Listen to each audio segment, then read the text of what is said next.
तारीख को विधानसभा का चुनाव होने वाला है। कोर्ट पूर्ति की तकदीर लिखी जाएगी, कोर्ट पूर्ति का तकदीर लिखी जाएगी, साथ साथ हमारे मतदाताओं की भी तकदीर लिखी जाएगी। इस कोर्ट पूर्ति विधानसभा चुनाव में बीजेपी का भी आदमी खड़ा है, कांग्रेस का भी आदमी खड़ा है और भाई मुकेश भी खड़ा है। आपको बहुत सोच समझ कर चुनाव अपना मत देना है। ये अपनी एक एक मत को बड़ी सोच कर समझ कर आपको बताना है, डालना है वक्त को। इसके बारे में मैंने सोचा है, मैं आप ही का बच्चा हूँ, कुछ आपको मैं अपनी राय देना चाहता हूँ। मेरी राय मानोगे, मेरी बात पर विचार करोगे, आप सोच समझ कर वोट दोगे। कुछ बात कहना चाहता हूँ आपके मेरे साथियों, एक बात तो तय कर लो, इस कोटपूती विधानसभा क्षेत्र से इस कांग्रेस को और बाहरी व्यक्ति कोई भी चुनाव लड़ता है उसको लंबा चीरा काट दो चुका। कांग्रेस को वोट नहीं देना, बाहरी व्यक्ति को वोट नहीं देना। ये कोटपूती के क्षेत्र के भाई और बच्चों का ये चुनाव भाई और हमारे कोटपूती का भाई और यहाँ का बच्चा विधायक पड़े, भविष्य में शपथ ले लो आप लोग। यही मैं आपको एक बात कहना चाहता हूँ। माताओं और बहनों, मैं ज्यादा कुछ नहीं कहना चाहूंगा। मेरी कोई अपील है जो मेरे पूर्व वक्ता बोल करके गए हैं। भाई मुकेश गोयल को 25 तारीख को वोट दे करके जिताना है। ये अपील है। इस बुढ़ापे में ये प्रार्थना है, इसकी झोली भर देना, झोली भर देना। अब मैं आपको बताता हूँ तो बात भाई बंसल साहब ने बता दिया है। भाइयों, एक आठ दे लो, कोटपुतली का जाया जन्मा ही इस कोटपुतली का एमएलए हो, चाहे वो किसी भी कौम का हो। इसलिए बाहरी किसी आदमी को वो अब भी और भविष्य में भी वोट मत करते, ये प्रार्थना है। और क्यों गोयल साहब इसका जवाब देते देते रह गए, क्यों यहाँ पर लोकल आदमी अगर एमएलए होगा उसको दर्द होगा, हमारा भाई पड़ा है, हमारा बेटा पड़ा है, वो उठाएगा आपको, लेकिन बाहरी आदमी को कोई दर्द नहीं होगा। अब मैं कहना चाहता हूँ भाई राजेंद्र जी से, राजेंद्र जी आपने चुनाव कोटपुतली का महंगा कर दिया। किसी समय में मैंने भी लगा था, पोडियो में चुनाव लड़ा था। आज चुनाव महंगा हो गया, शराब चलती है, पैसा चलता है, क्या नहीं चल रहा है, किससे छुपा हुआ है। अब कुल मिलाकर के मैं राजेंद्र जी से कहना चाहूंगा, आपने किया जो किया, आपका कच्चा चिट्ठा मैं चुनाव के बाद मुकेश जी के जीतने के बाद में खोलूंगा। भाइयों, आपसे अपील कर दी। अब मैं प्रार्थना करना चाहता हूं कलेक्टर साहिबा जिला कोटपुतली बैरो और एसपी साहिबा कोटपुतली बैरो, मैं कहना चाहता हूं, आपसे रिक्वेस्ट करता हूं, अगर वो सुन नहीं रहे हैं, दोनों मैडम नहीं सुन रही हैं, बहुत सुयोग अनुभवी अधिकारी है, आप एक बात ध्यान रखने की जरूरत है। इस क्षेत्र में जो अति संवेदनशील बूथ थे, चूंकि भाई राजेंद्र जी गृह राज्य मंत्री रहे हैं, राज में भागीदारी रही है, उन बूथों को अति संवेदनशील उठाकर, अति संवेदनशीलता उठवा करके और सामान्य बूथ कर दिया है। इस पर आप दोनों अधिकारियों से मेरी प्रार्थना है, आप जो है इस पर ध्यान रखने की कृपा करो। बहुत सी जगह ऐसी है जहाँ दारू चल रही है, लोग जो है हथियार लेकर के घूम रहे हैं, इन सब चीज हम जो है बस यही कहना चाहता हूँ पुलिस प्रशासन से, वो चुनाव संपन्न कराए बड़ी संजीदगी से। इस है कि मैं आपको नतमस्तक होकर के प्रणाम करता हूँ।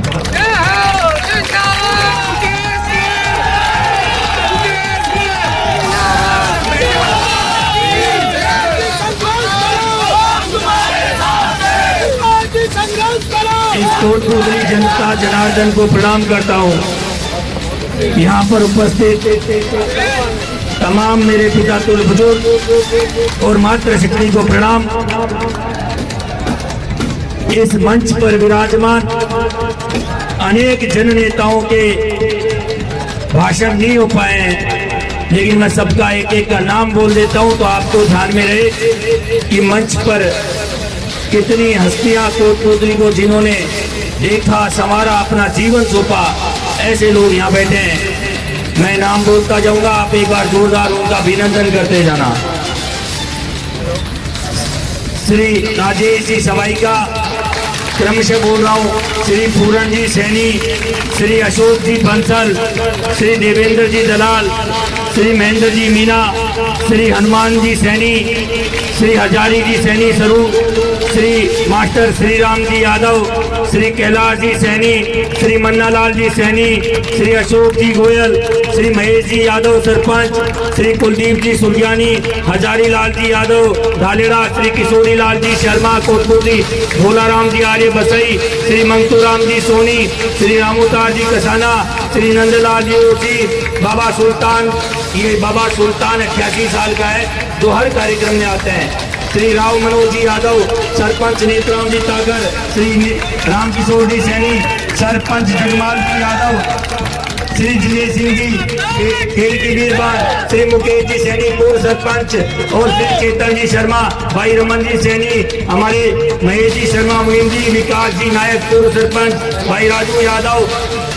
श्री राम गोपाल जी अमीचंद जी धानका जिला पार्षद, और श्री नरेंद्र जी यादव वर्तमान जिला पार्षद, श्री राजेंद्र जी यादव पूर्व डेलीगेट, विनोद जी भूषण, श्री कमल जी गर्ग, श्री संजय जी मित्तल के लिए भी जोरदार ताली बजाकर अभिनंदन कर दीजिए।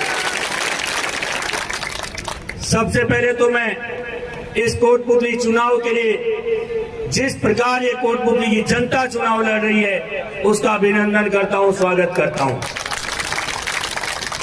मित्रों, 9 तारीख को जब भारतीय जनता पार्टी ने आपके इस बेटे भाई की टिकट काटी तो उसके बाद अनेक लोगों के फोन आए और जनता ने एक ही बात कही कि मुकेश तेरे को चुनाव लड़ना पड़ेगा।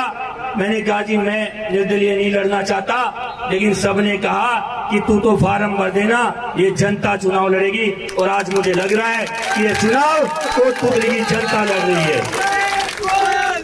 मैं अनेक कार्यक्रमों में आज तक के 25 वर्ष के चुनाव में गांव-गांव ढानी गया हूं।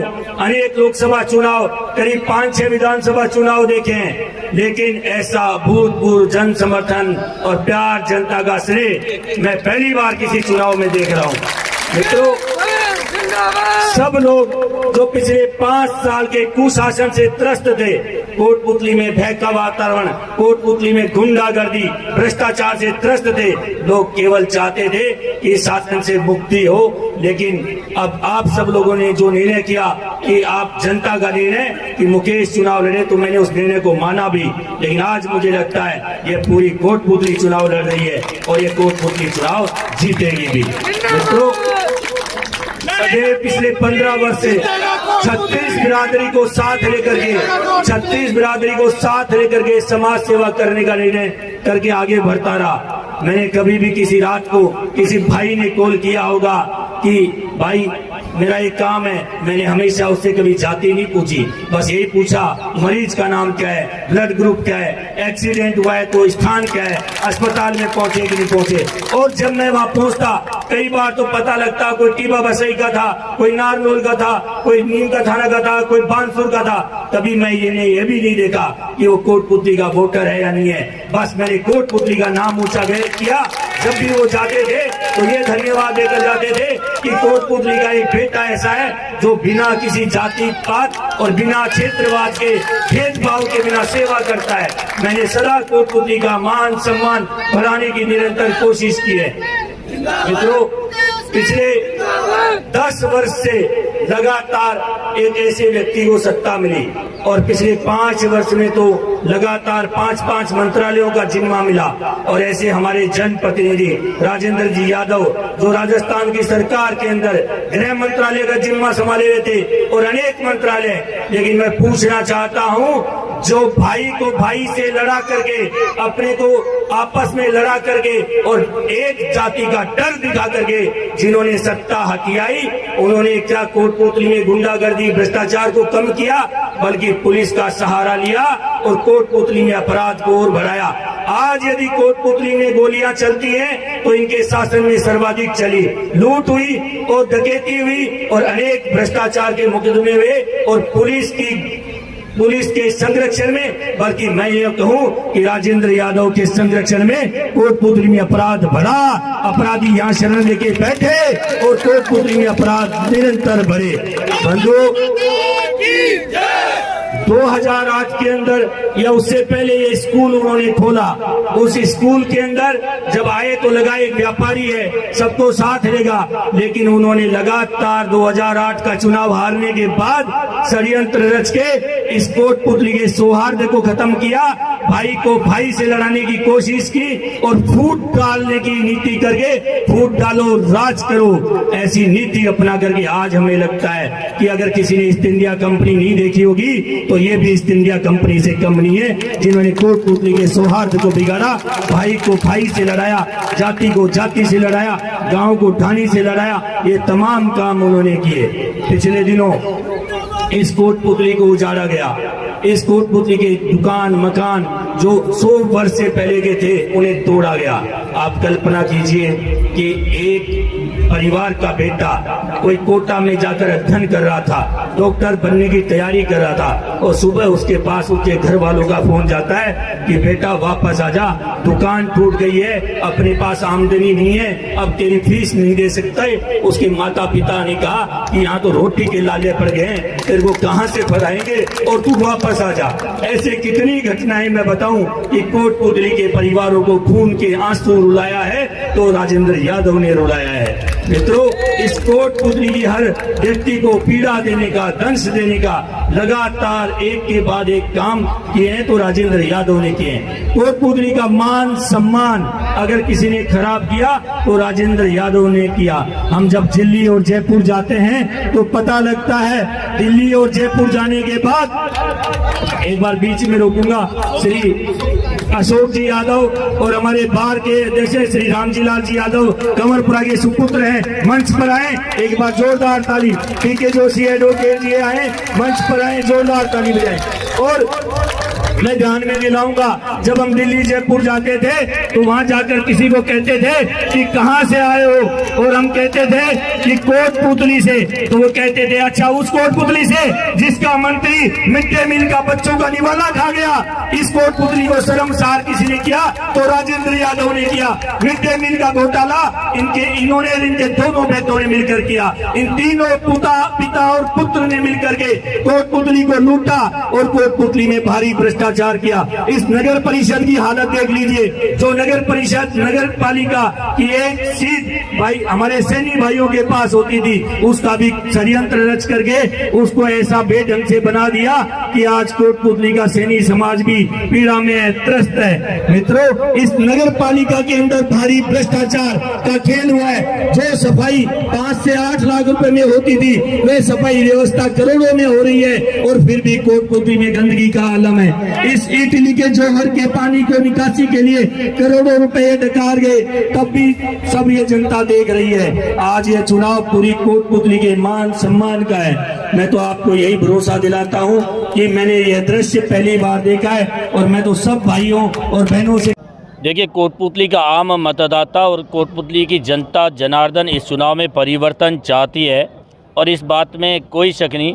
जनता का ये परिवर्तन का उत्साह था, जनता का ये स्नेह और प्यार था और मैं कहूँगा कि पूरा कोटपुतली एकजुट होकर के इस चुनाव को लड़ रहा है। ये कोटपुतली चुनाव जनता चुनाव लड़ रही है और कोटपुतली की जनता चुनाव जीत रही है। विजन तो सबसे बड़ा है, कोटपुतली की कानून व्यवस्था को दुरुस्त करेंगे। कोटपुतली में जितना भ्रष्टाचार पिछले 5 साल के अंदर गृह राज्य मंत्री राजेंद्र यादव ने किया है, उस भ्रष्टाचार की जांच करवाएंगे तथा कोटपुतली के हर वर्ग का आगे उद्धार कैसे हो, हर वर्ग की सेवा कैसे हो, हर गांव ढाणी में समग्र रूप से विकास कैसा हो, यानी 36 बिरादरी और सभी प्रकार के गांव ढाणियों को एक साथ बिना भेदभाव के लेकर के आगे कैसे चला जाए। जिस कोटपुतली को पिछले 5 साल के अंदर इतने घाव नस्तर दिए गए, कोटपुतली को कुरेदा गया, जगह जगह लोगों को पीड़ाएं दी गई, सबसे पहले तो उस व्यवस्था को वापस बनाना होगा। जो कोटपुतली को कुरेदा गया उन सब घावों को भरना होगा और कोटपुतली को आगे मजबूत कैसे बना सकते हैं, हर व्यक्ति के अंदर मन में ये बात आए कि वास्तव में हम सबको कोटपुतली को मजबूत बनाने के लिए आगे बढ़ना होगा। देखिए, मैं तो पहले भी कह रहा था, यह चुनाव कोटपुतली की जनता लड़ रही है और चुनाव कोटपुतली की जनता जीतेगी। मैसेज ये है पूरे कोटपुतली को कि आने वाली 25 तारीख तक शांति से इस व्यवस्था को चलाएं और किसी भी प्रकार की अफवाहों पर ध्यान ना दें। जो विरोधी पक्ष है निरंतर अफवाहें, झूठी खबरें बनाने का प्रयास कर रहे हैं लगातार और झूठी खबरें बनाकर लोगों को परोसकर इस मामले को, वातावरण को बौखलाहट के कारण बिगाड़ना चाहते हैं। लेकिन निश्चित है कि यह कोटपुतली की जनता शांति से और आगे बढ़ेगी और अपने अपने बूथ पे मजबूती से अब आने वाले 3 दिन में काम करेगी। देखिए, जब जब युवा और जनता के मन की बात जैसी चरितार्थ होती नज़र आती है तो उत्साह तो अपने आप ही निकल कर आता है। ये इतना बड़ा आक्रोश था जो कई सालों से दबा हुआ था, ये आक्रोश स्नेह के रूप में और उत्साह के रूप में बाहर निकल कर आया है।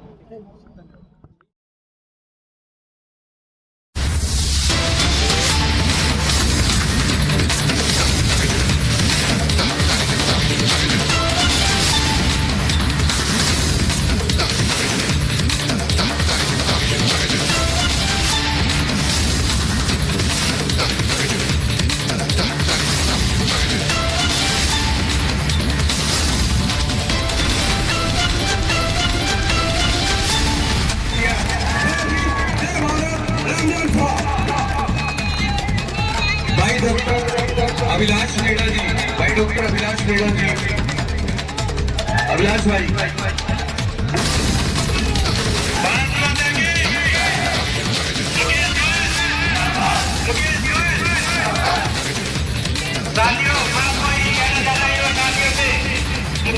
हमारी युवा के मार्गदर्शक है और भारी मतों से मुकेश कुमार जी को जिताए।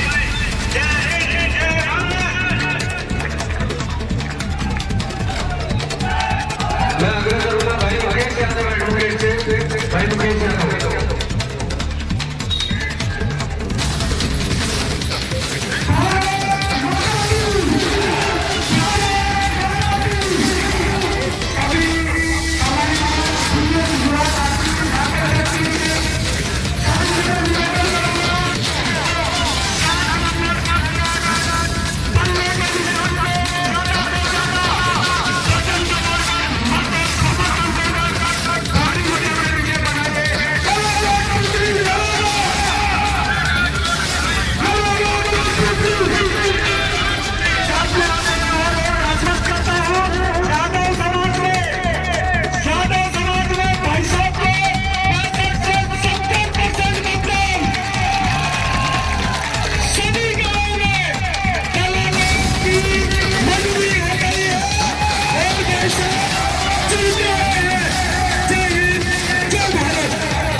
आग्रह करूंगा जोरदार तालियों से स्वागत करें स्वर्गीय मुकेश लाल मोदी स्मृति संस्थान के अध्यक्ष श्री देवेंद्र जी दलाल का। जोरदार तालियों से बोले भारत माता की।